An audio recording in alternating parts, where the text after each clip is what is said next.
Good deeds are the order of the day, as many are honoring the ailing statesmen. Zelda La Grange, also known as Madiba's honorary granddaughter, has already done her bit in the build-up for the big day. She joins us now in the studio. Zelda, good morning, and thank you very much for your time. Thanks very much for honoring Mandela Day. You've been very busy. Tell us, what have you been up to? Well, over the last 3 days, I've accompanied a group of motorbikers. We went up to Mafeking, Botswana, and yesterday we ended in Midrand, paying tribute to Madiba. We specifically focused on women's related issues this year.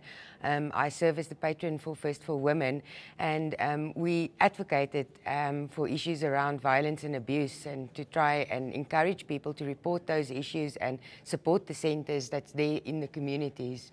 That's very relevant as well. I mean, today we know that there'll be a sentencing in the Ina Bonnet's rape case. Johan Kotze and the 3 co-accused will find out today how long they'll be staying in jail for. And I think you doing that in the name of Mandela as well has come at a very particular time and a very important time in our country. Yeah, especially after the Anine Boyston case earlier this year, you know, the attention was focused on that and women's issues very much at that time. But soon the South African public forgot about it again. And it's such a critical issue, you know, and we wanted to bring back the attention, the public's attention, in support of these issues. So let's talk about Bikers for Mandela. This has been going on for some 3 years now, am I correct? It was the 4th year this year, yes, that's right. That's right. Was it founded mainly to support the legacy of Mandela?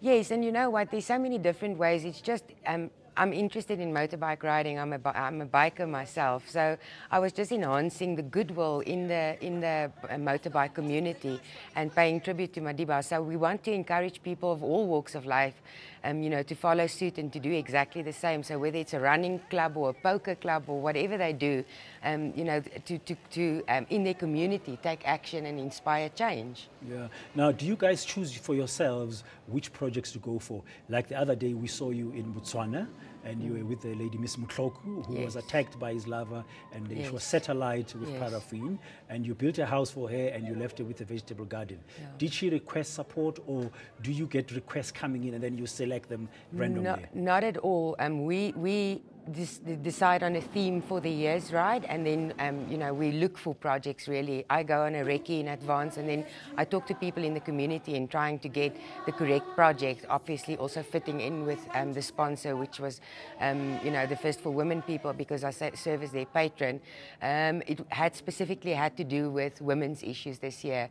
She didn't, you know, Neo in Botswana, she didn't request anything, and hopefully also the attention we brought to her case will inspire the Botswana government to support her.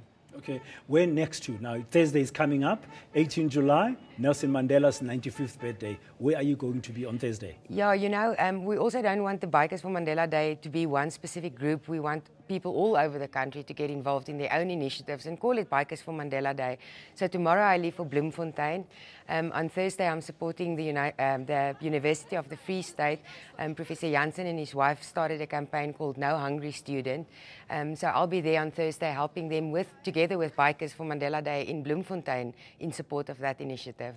Okay, before we finish, I must ask you, I mean, you've worked with Nelson Mandela for many years and as a personal assistant, and at a time when you were presented to the country as his personal assistant, many people were surprised because here was Nelson Mandela, this big man, and here next to him, this Afrikaner lady, Zelda, being the PA. What are your best memories of him?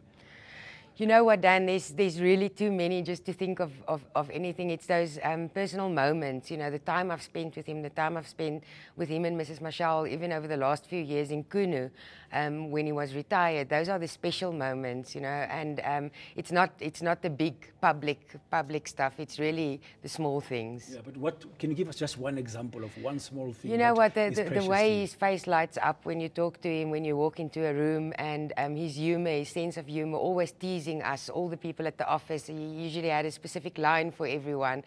You know, he would ask one lady if she's called all her boyfriends, and then he will ask another lady, you know, whether she's been able to find new boyfriends. So there's always teasing going on, and I think that's the best memories. Yeah, thank you very much. We wish you well with the rest of the Bikers for Mandela thing for Thursday this week, and hopefully it will go on for a long time as well. Thank you, and thanks for your support for Mandela Day. We really appreciate it. Okay, thank you very much. That's Madiba's personal assistant, former personal assistant, Zelda La Grange. News that moves. eNCA.com.